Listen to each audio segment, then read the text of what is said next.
Patch management for distributed workforce. Before I proceed with the training, I would like to take you through the agenda for the day. We will have an overview of what patch management and its features are, followed by the architecture in understanding how Desktop Central works. We will be discussing about the effective ways in which you shall manage endpoints that are distributed in various geographical locations. We will also be discussing about the strategic planning in managing these endpoints and network access control. Concluding the session with most frequently asked questions with answers. During the last webinar, most of our customers have raised some valuable questions. We have collated those information and added them into our today's questionnaire session, and I'll be explaining them to you in detail. During the training, if you come across any questions, feel free to use the chat option to chat with our expert team. We will also collect all the questions raised during the session, and they will be published for the larger audience. We will be using Desktop Central Server Build version 10.1.2127.5 for this presentation, and this application supports all the browsers. Across the globe, we have started embracing the new normal. And for an IT administrator, the new normal now means a distributed workforce. Managing and securing devices across the distributed workforce can come with quite a lot of challenges. Let us consider a live example to understand the distributed workforce scenario better.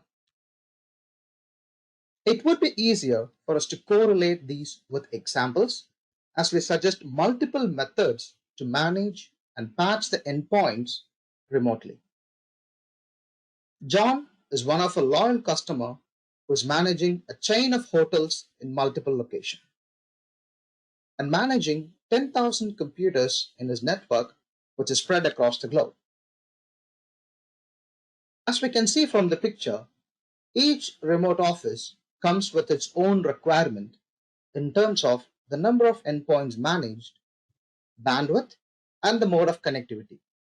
So the IT team now has to figure out the ways to test the newly released patches, deploy it periodically, and monitor all the endpoints.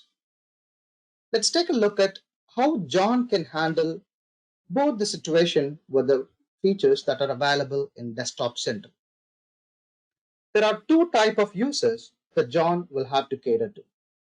One is users who are connecting to the Desktop Central server via VPN, and the users who are connecting over the internet. Apart from the roaming users, John should also revise a strategy to get the back to office machines up and running. Now that the offices are opening up in some parts of the world, IT admins need to check the compliance status of those machines that are getting back to the office.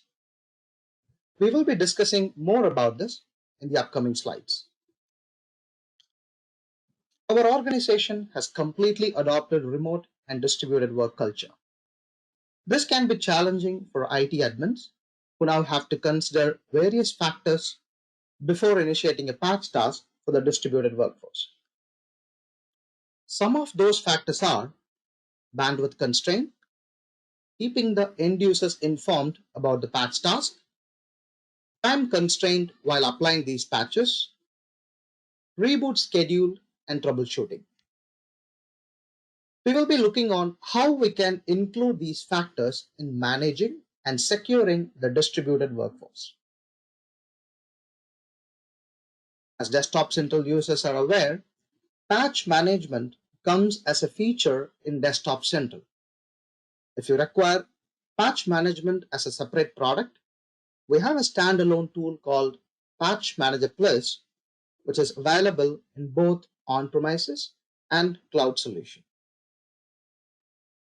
Now, we are in the actual core of the patch management overview, and this supports 1,000 plus applications in Desktop Central, which includes Windows, Mac, Linux, and we also support 500 plus third-party applications as well.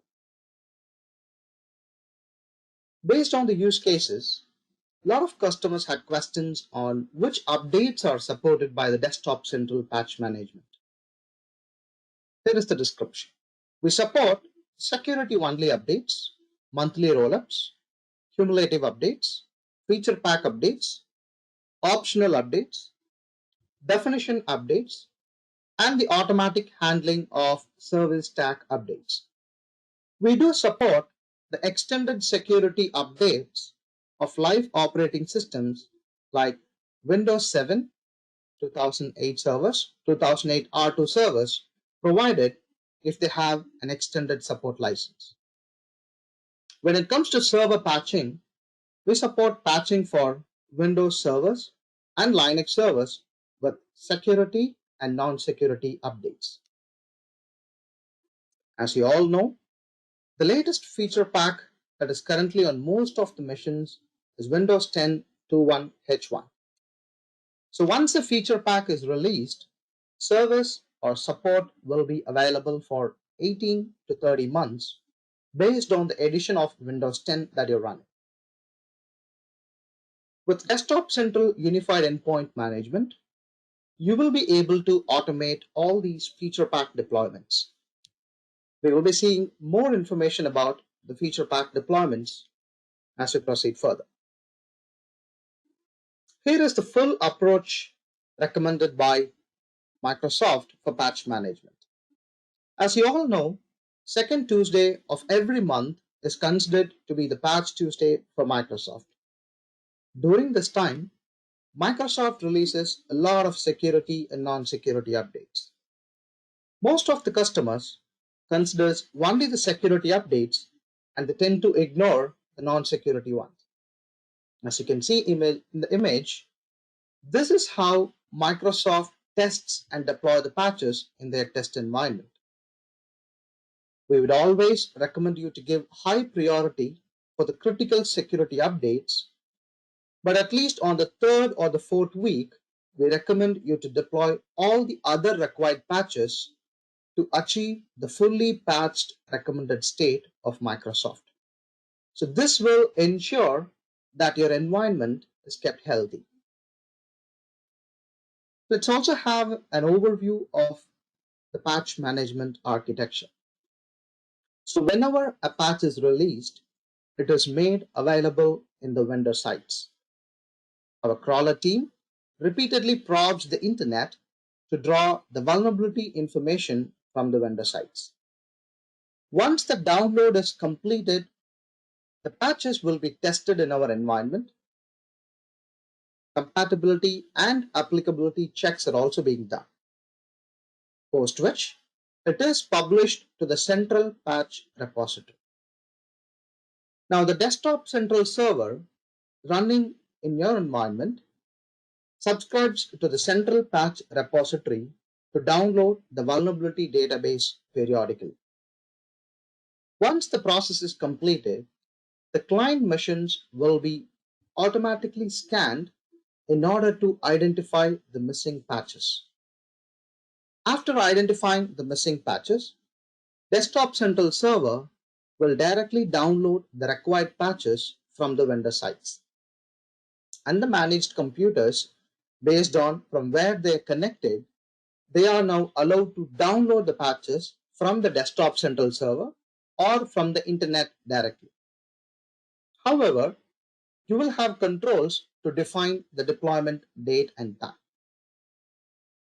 Now let's take a look at how the endpoints can be managed in a distributed workforce. Patching roaming users. There are two ways in which these users can be managed. One is through a secure gateway server. The domain users can connect to the secure gateway server.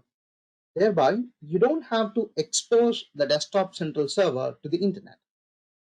So all the communication between the agent and the Desktop Central server will happen through the secure gateway server. I'm going to take you to the web console of Desktop Central and show you how this configuration can be done. So you need to navigate to the administrative section. Under admin, you have NAT settings, and that's where you will configure the public FQDN. And once it is done, you will have to install the secure gateway server. So you will be allocating a dedicated mission. So once the secure gateway server is installed, the roaming missions will now communicate with the public FQDN that you have configured. And this will ensure that the roaming missions are posting every information to the desktop central server. So this will allow the desktop central to cater the needs of roaming users through a secure gateway server. Let's go back to the presentation. Now, the second category of users are work from your home users who needs a direct download to be implemented. So Desktop Central offers a feature called direct download, and this is to conserve bandwidth for the above mentioned VPN users. The agent can now directly download the patches from the internet without any dependency of the Desktop Central server. And there are a couple of prerequisites to enable the direct download. First, you need to ensure you're running the latest build version of Desktop Central, and you should also apply a simple configuration to allow the VPN connected work from home endpoints to download the required patches directly. Let me show you how this configuration is done. Back to the web console. So you will have to navigate to threats and patches, deployment, and go to disable automatic updates. And we have a default configuration named enable agent to directly download the patches. So you can create a configuration over here and choose the group of missions to which you need to enable the direct download. This can be done to a specific group of computers or the entire domain, and you can push this configuration by deploying it immediately. So once this is deployed, the agents will start to download the patches directly from the internet.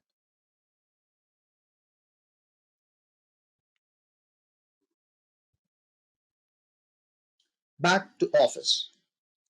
There are a few factors that an administrator should look for when the missions are back to Office. Quarantining the non-compliant missions and updating the unpatched applications, deploying feature packs, and deploying updates based on the user's availability. So we are going to discuss this situation one by one. Previously, we have seen how to manage the endpoints during the work from home scenario, and now we shall create a patch routine for back to office missions. The first objective will be enabling network access control for the non-compliant missions and identifying critical applications to patch them in priority. Post which, we will be creating a system restore point for all the work from home missions. In case of experiencing any challenges through patch deployment task, we are safe to restore the backup. And that's the primary objective of creating a system restore point. The next objective is to keep the end users informed about the patching schedule so that they can be prepared. And then we will be testing the newly released patches on our pilot groups before deploying them to the bulk computers. And based on the testing results, we will be approving the patches and deploying them to highly vulnerable systems to generate a report based on the activities. Let's take a look at them one by one. Here is the workflow of network access control. So network access control is used to tighten the network security by restricting the endpoints that does not satisfy the compliant requirement for an organization. This will enable the system administrator to allow or restrict the access to organization's network for the endpoint that fails to confirm the compliance settings defined by the administrator. As you take a look at the workflow, the administrator will create a policy that defines the complaint status. So if any system is found to be non-compliant, the network resource of those systems gets restricted automatically. By default, the compliance status of all the systems are checked during every refresh cycle. We will be discussing about the refresh cycle in the upcoming sessions. And the compliance status of the quarantined missions to which compliance policies has been deployed will be checked every time when there is an IP change. That is, whenever a mission is reconnected to the network, the complaint is automatically rechecked. And let me show you how this can be done. We have even published an article that has the zip file on how to install and run the NAC module. So I've already downloaded it, and this is how the quarantine policy generator looks like. So here you will be able to allocate or search a specific keyword based on softwares or based on services. You can also set the domain or IP addresses that you wish to allow during the quarantine missions. For example, if a software exists or if a software does not exist, you will be able to block all the networks or block a specific intranet range. So we are defining a custom check before the mission enters our network. So you will be creating this policy, and this policy will be deployed to all the client missions as a configuration.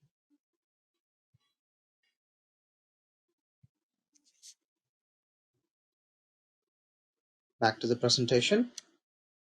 And here is a screenshot on how this deployment zips looks like. So if you see, there is a test on a software, if it exists or not, and there is also a test on the service to see if that exists or not. So if both the softwares and services exist, we are going to block all the network access for that mission. And this will be created as a policy, and you will be deploying it as a configuration.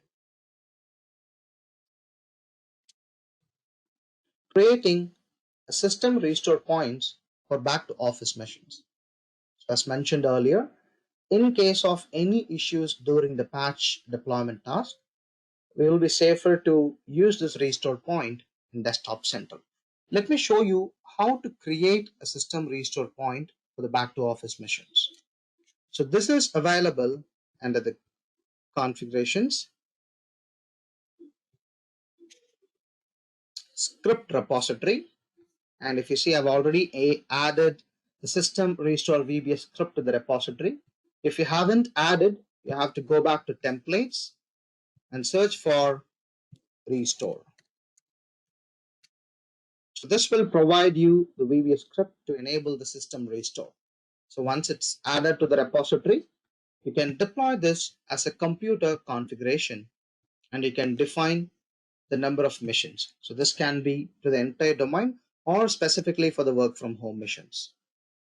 So once this configuration is deployed, the system restore will be created.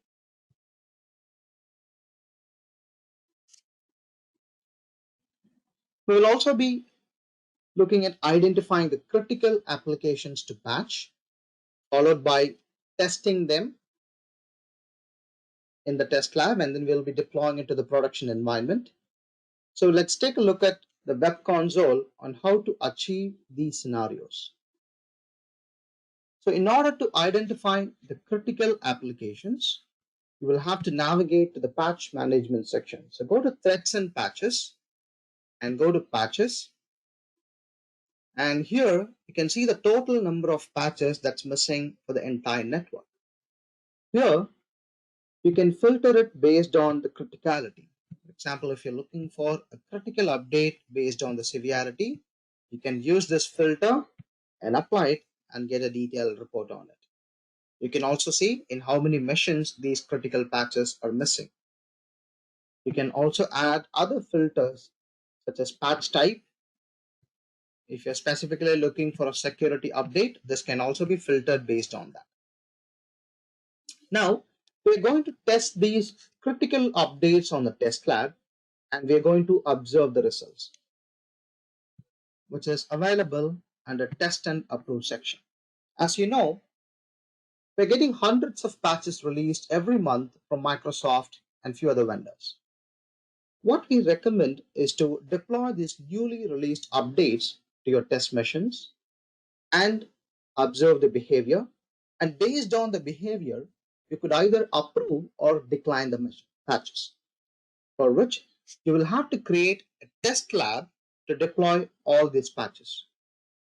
We have an option called custom groups through which you can create a group of computers. So we'll just have to name the group. Let's say if it's for my test machines, I'll name it and I'll choose the machines that you want to test the patches for and you will create it as a group. Now this group will be the pilot group in which we are going to deploy all the new patches. We can also define what updates has to be tested in this machines. In case you follow a complaints only to do security updates and non-security, so you can customize what has to be tested on these machines. Followed by the deployment policy. Now the deployment policy will allow you to fix a schedule and customize the reboot. We will be discussing about that in the upcoming slides. But remember, every configuration you create is associated with the deployment policy. So you will have to associate the deployment policy for your test machines.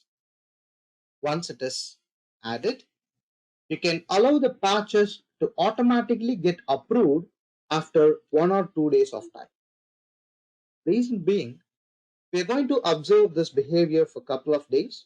And if you happen to see any issues with your test machines, you can decline those patches from the patches section. So that's the main reason why we are testing and approving the patches. And this declining of patches can be done based on a patch or based on a KB number or an application itself.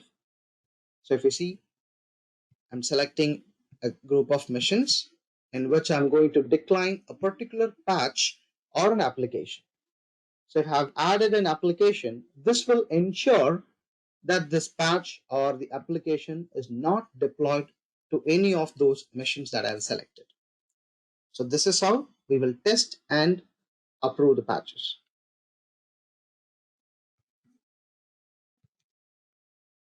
Let's see what the next scenario is. Feature pack deployment. Desktop Central do support feature pack deployments. So you can directly upgrade the older version of your machines to the latest ones. So the support is still 2.1H2 and 2.1H1. So all the latest versions are supported in Desktop Central. And you can see these patches under the missing section of each computers. So when you get into a machine, you see the total number of available updates where you can find the latest feature pack and you can deploy to the client machines based on your convenience. Deployment based on user availability. The benefit of enabling this report is to understand the pattern of users' active time in a day to plan the patch deployment activity.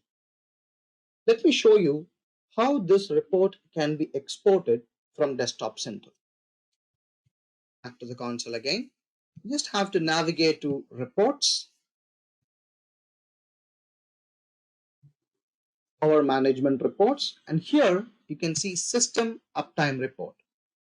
So with this custom reporting, we have supported the key details like domain name and the remote office details associated with the active user, which will eventually allow the administrator to define the activities of patch deployment. So based on the uptime of the machines, we're recommending you to plan the patch deployment activity. Back to the presentation. Now, we're also going to create a new set of policies for work from home endpoints to allow the users to skip the deployment and use a scheduled reboot policies. So let me show you how to create a deployment policy based on these situations. So as mentioned earlier, every configuration you create is associated with a deployment policy. And you can create n number of deployment policies based on the need. So you just have to get into the patch management section and the threats and patches, go to deployment and go to deployment policies and create a policy. Now here you can define a schedule at what time the deployment should go through. For example, if I'm planning to test my patches on a second week of Saturday and Sunday, you can have the preferred days and weeks selected here. As you know, the second week is when the patches gets released. So if we are planning to do it on the same week, you can go for the preferred week and days on this policy. And a deployment window can also be set. That's between like 9 to 10, for example, or 9 to 11. So during this window, the required patches will be downloaded by the agent, and you can also define that as well. If you want the download to happen only during this window, you can enable the option over here. Otherwise, whenever the agent contacts the server, it can pre-download the updates and store it locally. It also allows you to do some pre-deployment activities. Like you can wake up a computer if it's on a LAN. You can pre-reboot the machines. You can schedule this reboot when this has to be done. And you can also execute a custom script before the deployment. This feature is introduced recently in our product that is available in the latest versions. So that you can execute a script before the deployment, and you can also send out a notification to the end users as well. So this will allow them to skip the deployment if they are busy at the moment. And post the deployment, you can again schedule a reboot. You can either force the reboot to do it immediately, or you can specify a reboot time, and you can also allow the end users to postpone the reboot. Like 4 hours or 6 hours, they can skip the reboot. And if user defined time is selected, the end user himself can decide at what time the reboot has to be done. You can also execute a custom script activity post the deployment. So these are the deployment policy parameters. So once this is created, you will have to allocate it to the respective group of computers. So this is how the screenshots looks like when the end users get a skip reboot notification. So from the drop down, they can choose to skip it for 6 hours or 8 hours, and they can also select the time as well. And they will also be alerted with the time when the machine is going to get rebooted. This is when the end user want to skip the reboot. So you can define an exact time when this has to be done. And also policy for servers, as we discussed earlier, we can also set up a time frame when the deployment should go through, and that's on the deployment window, and we can wake up and deploy the patches as well if the machine is on LAN. This is a screenshot of the forced reboot pop-up that appears on the screen. We'll be providing a default timeout of 5 minutes before the forced reboot so that the end user can save all the documents that are open. In case if you want to extend the timeout, that is also possible through the deployment policy. Patch management at a glance. So this is independent of WSS. It's a cross-platform patch management application. As you know, it supports platforms like Windows, Mac, Linux, and third-party applications. We can also leverage various features of test and approve and automate patch deployment tasks. We could easily tweak the features to suit the patch management requirements. Filters and reports are available in all the views as well. We have collated some of the frequently asked questions, and we're going to discuss on that. If we have an automate patch deployment activity scheduled for 100 computers, and I choose to have it pre-download patches during the refresh cycle, Would all the systems still execute the updates in order, or would all the system updates at the same time since it should already be downloaded? So the concept is if we have enabled the agent to pre-download the update, it's downloading all the required patches that's needed for that configuration and it's stored locally on the client machine. Now, when the deployment window starts, all the machines will just start to focus on the deployment. Thereby, we are reducing the time taken for the download. So the main reason to enable this feature is to initiate the deployment during the scheduled deployment window. Local office machines are now what work from home. And how can I make them contact the desktop central server? As we discussed earlier, if a machine is not on VPN, we need a secure gateway server to establish a communication to the desktop central server. And if they're connected via VPN, this will have communication with the desktop central server without the need of a secure gateway. Do I need to disable Windows updates? I use Windows patches and updates on desktop central. Yes, we recommend you to disable the automatic updates on Windows as well as the other third-party applications so that you can handle all of them in a single console. So Desktop Central will capture the details of the required updates and also the date and time when it was done. So this will help you to get a report from one single console. Is there a way for Desktop Central to download all the necessary patches, then restart only once for the end users? Yes, the agent will scan for the missing patches, deploy them based on a schedule, and it would check for reboot on every update. So once all the patches are installed on the schedule, it executes a reboot as per the policy which we have defined. When I exclude or decline a patch, is this removed from the patch management dashboard? Yes. When you decline a patch, it is not calculated as a missing update for that computer. And let me also show you how to decline a patch. So we have selective exclusions and we have permanent exclusion. Selective exclusion is when if you want to decline a patch from a particular configuration or from a particular task, you go with that method. So that's available under the automate patch deployment. If you're automatically creating a task to deploy the patches, you can, after selecting the patch types, you can exclude a set of applications.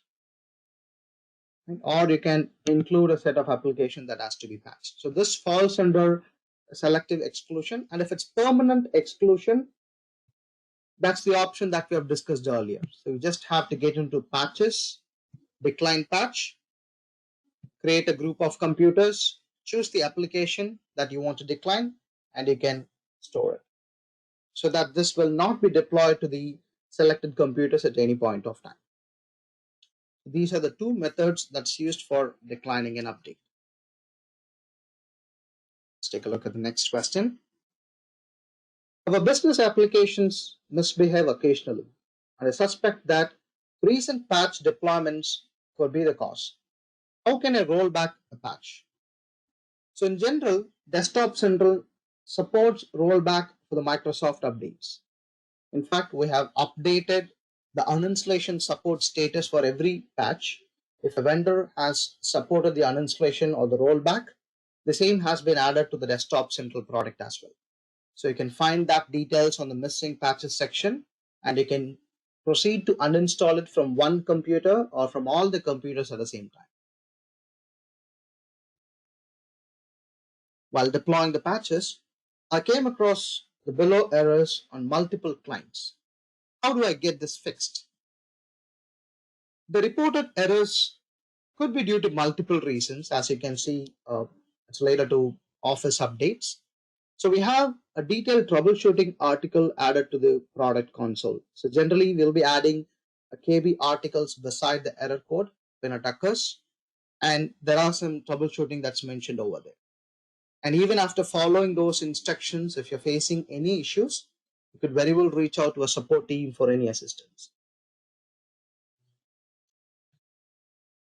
Is it possible to disable the end user notification on a single machine?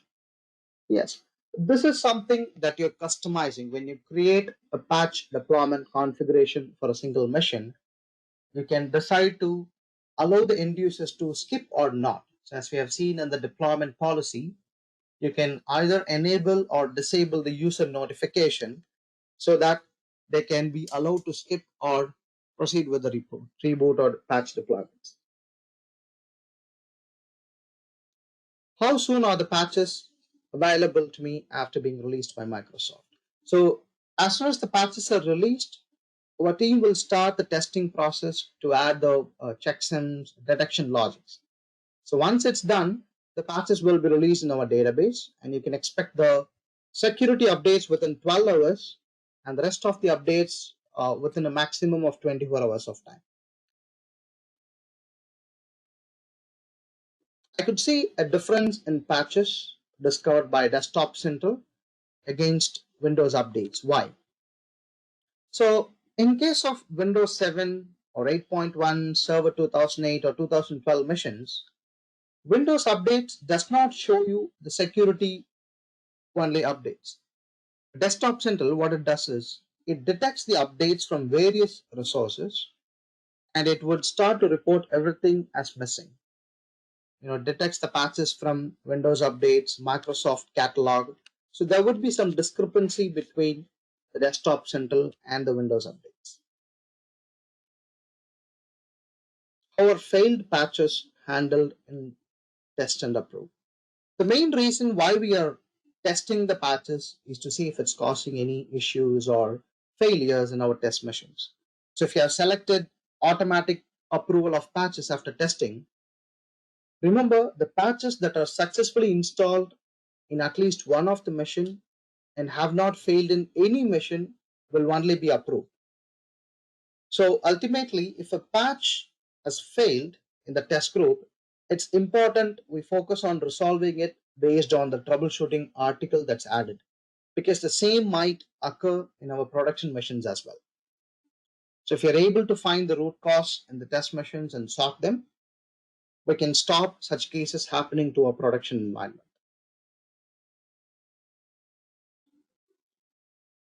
How can I see what are the patches released in this Patch Tuesday cycle?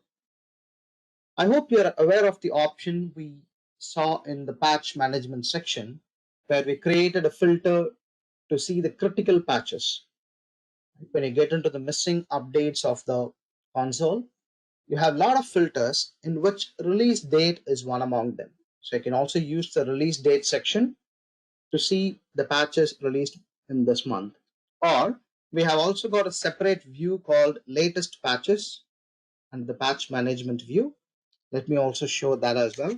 You just get into the console, go to threats and patches, and you see the latest patches here. So whatever is released recently, you see there is a recent update on August 25th. So the recent updates will be seen here. Or if you want to use it from the missing section, you have this filter where you can get the release date option here. So this can be done based on a weekly basis or a monthly basis as well.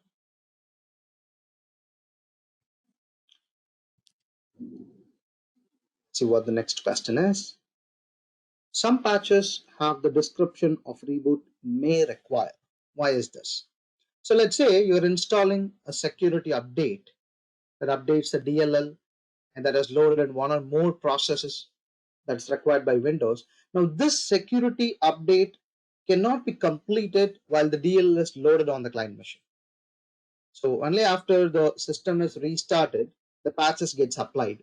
So in such cases, the tag for the patch will be marked as may require.